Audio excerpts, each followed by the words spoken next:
Hey guys, welcome back to the channel. My name is Brian, and I am the Horror Shark. And I just got back from seeing John Wick Chapter 4. A lot of slapping going on in this movie, but to be fair, this movie has a lot of punching, so it kind of equilibriums out. I don't know. It's around 11 o'clock at night. I thought, hey, you know what? I'm gonna do a little bit of a live stream here. Talk about John Wick Chapter 4. No spoilers, because this is a spoiler-free video. I do have notes for this one though, so I'll be more prepared. Um, so I just got back from seeing it. A lot of fun watching this one, I have to say.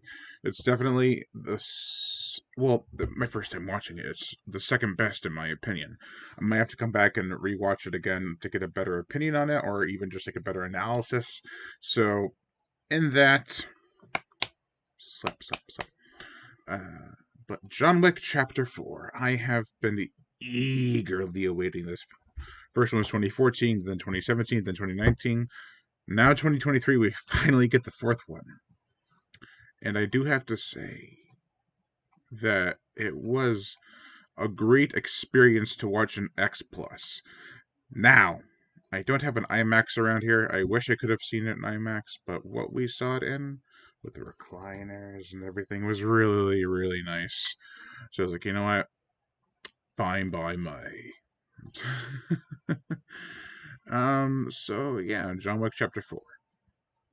So the film definitely has a lot going for it in terms of becoming a classic. What do I mean by that? Not necessarily that it'll go down in history as the best action film ever made. I mean, it could for some people, for sure. But it's also got a lot of influence. So it's got all sorts of genres mixed into this pool where John Wick sticks his pinky in. He looks back up at him. Clever. But we have basically there's several different subgenres kind of combined into one film. It's an amalgamation of action, a genre gorger, like I've put on the thumbnail.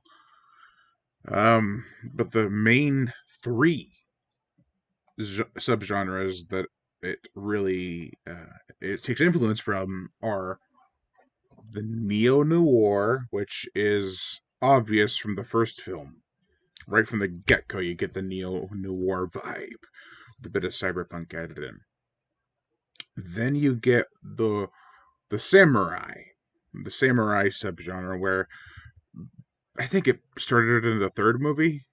Yeah, where like more ancient ways of fighting and weaponry were being used. So that was really cool. But then this one introduces kind of a new element that really works. It's not entirely new. I mean, this franchise just kind of have the soundtrack for this subgenre.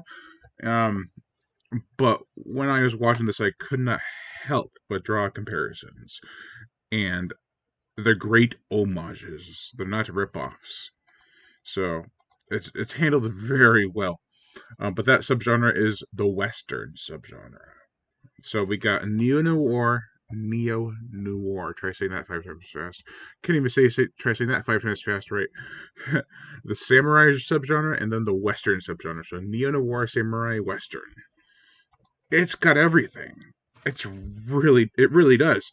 And the fact that it balances it all so well baffles me. So, certain little things I picked up on when I was watching this movie. First, the most subtle thing that you could take or leave, or even just put into any of these subgenres, but Donnie Yen's character has a pocket watch that he has a picture of his daughter in there. It has a little melody, a little trinket tune, and I could not help but think of For a Few Dollars More, the Clint Eastwood second installment with Sergio Leone's Man with No Name trilogy. I was very taken aback by that. It's one of my favorite westerns of all time. And it definitely had an angle of Western in that little trinket, not literally a trinket. Um, but it also could be attributed to the Italian mafia subgenre, where they would have pocket watches on their hips and their pockets, literally pocket watches. But it was a nice addition. I really liked it. The fact that it was from an Asian character was like a bit of a reversal. Like, and for a few dollars more, it was Lee Van Cleef who had the pocket watch, and in this one, it's Donnie Yen has a pocket watch. So it's a nice little change. It's like a nice little merge of the Western samurai genre, and I loved it. Another thing I noticed was card playing.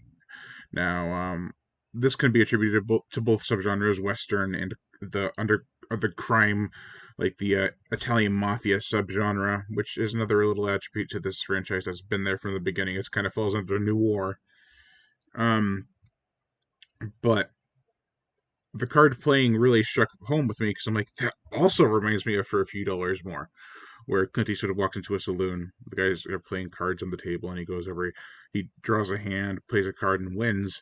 And the guy's like, I didn't hear what the bet was. And Clint Eastwood says, Your life.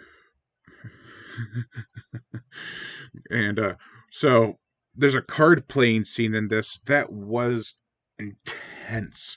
The Baba Yaga versus the Nobody versus Donnie Yen versus some fat mafia boss. I know he's an actor. I didn't get a chance to look him up, but still, the card playing, great scene. Donnie Yen's character is blind in this movie, so it's kind of funny where he's like, "Let's see what I got in my hand." Oh, because he can't see anything. He knows his disability, but uses it to his advantage, which is really cool. Um, and to step back from the Western Italian, or not, sorry, Italian, spaghetti Westerns, one of my favorite genres. But the neo noir Western samurai stuff, there is one particular scene. It's two parts of an overhead one take. Very long action sequences. I have never. I mean, it's probably been other stuff, but I haven't seen it. But I have never seen anything like that done on that scale into length.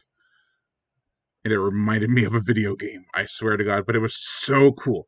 It was so rewarding to watch. I was blown away. I was like, dude. I started getting disorientated, but not in a bad way. I was kind of going like, whoa, I'm going for a whirlwind here.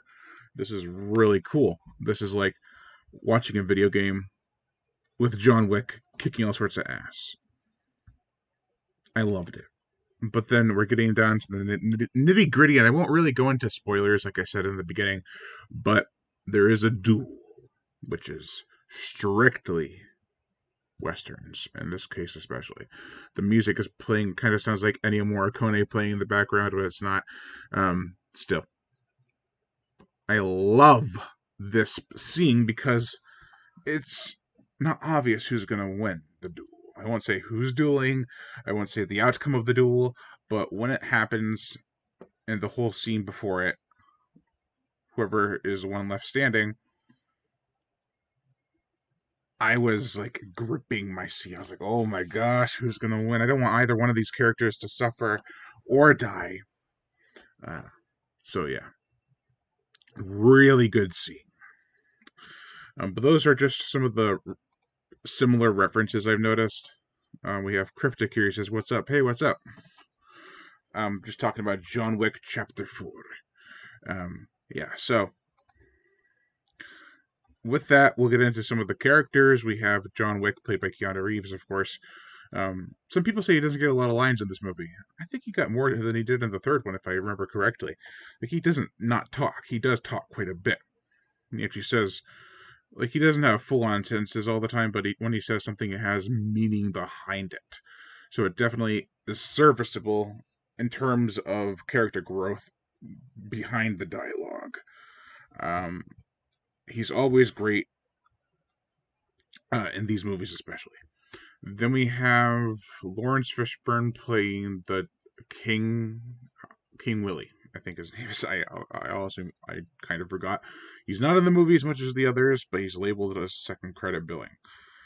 Thought I mentioned him second. But then Donnie Yen,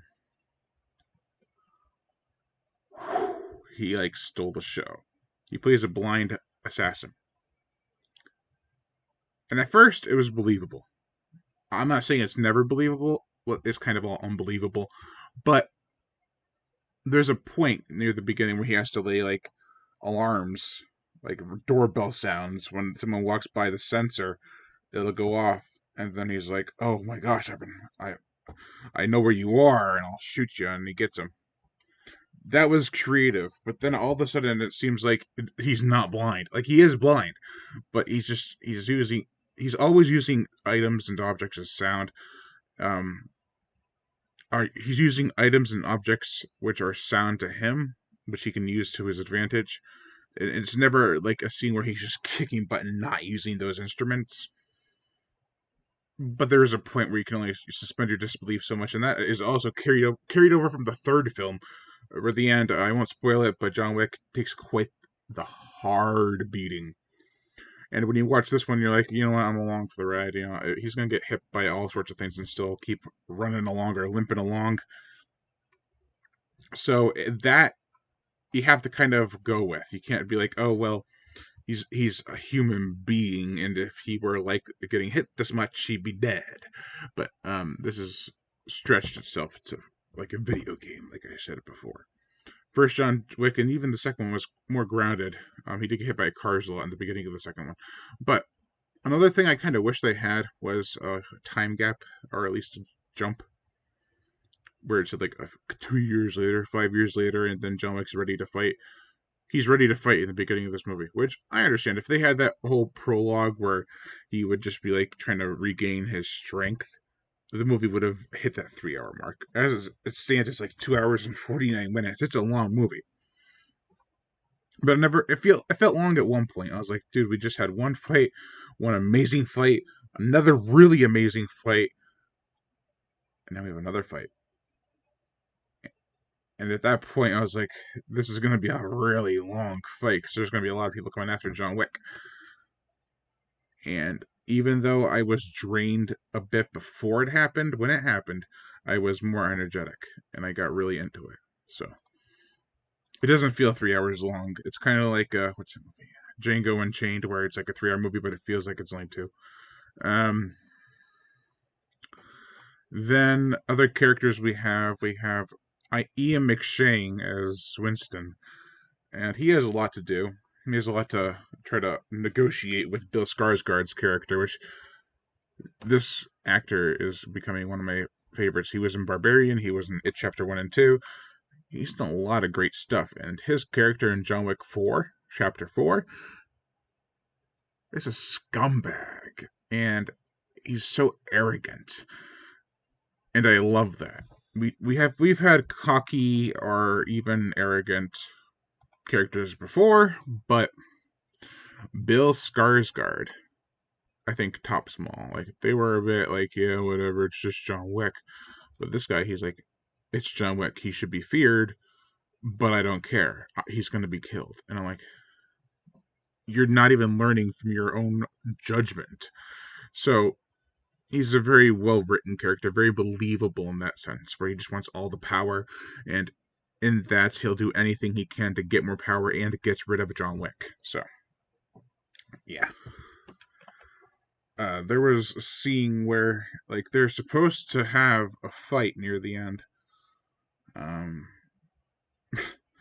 And then Bill Skarsgård cheats and sends a whole bunch of people after him. Like the bounty goes up from like 20 million to 26 million to 40 million, and they're like, everyone's trying to get John Wick, and no one can get him. They come close a couple times.